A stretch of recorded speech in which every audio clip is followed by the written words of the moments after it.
Build now portal ఇది భవన నిర్మాణ అనుమతి పోర్టల్. మార్చి 20, 2025న రవీంద్ర భారతిలో సీఎం రేవంత్ రెడ్డి ప్రారంభించారు. గత బీఆర్ఎస్ ప్రభుత్వంలో నగరపాలక సంస్థలు, పురపాలక సంఘాల్లో భవన నిర్మాణ అనుమతుల కోసం టీఎస్ బీపాస్ను ప్రవేశపెట్టింది. అయితే దీని ద్వారా అనుమతులు లేట్ అవుతుండడంతో ప్రస్తుత ప్రభుత్వం బిల్డ్ నౌ అనే పోర్టల్ను ప్రవేశపెట్టింది.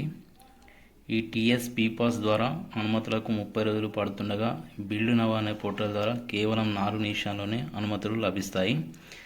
అయితే ప్రస్తుతం దీన్ని జిహెచ్ఎంసీ పరిధిలో మాత్రమే అమలు చేస్తున్నారు. తర్వాత రాష్ట్రం మొత్తం అమలు చేస్తారు. అయితే ఈ బిల్డ్ నౌ పోర్టల్లో భవన నిర్మాణానికి కావాల్సిన నిబంధనలు ముందుగానే ఉంటాయి.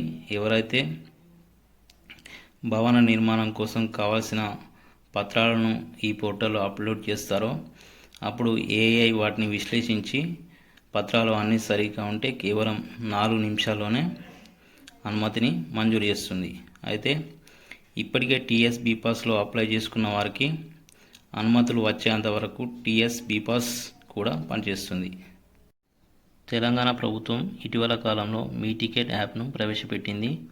దీని ద్వారా RTC bus tickets, metro rail tickets, గురుదర్శనం టికెట్స్, పార్కు ఎంట్రీ టికెట్స్ను బుక్ చేసుకోవచ్చు. దీన్ని శ్రీధర్ బాబు సెక్రటేరియట్లో ప్రారంభించారు. ఈ యాప్ను మీ సేవ రూపొందించింది.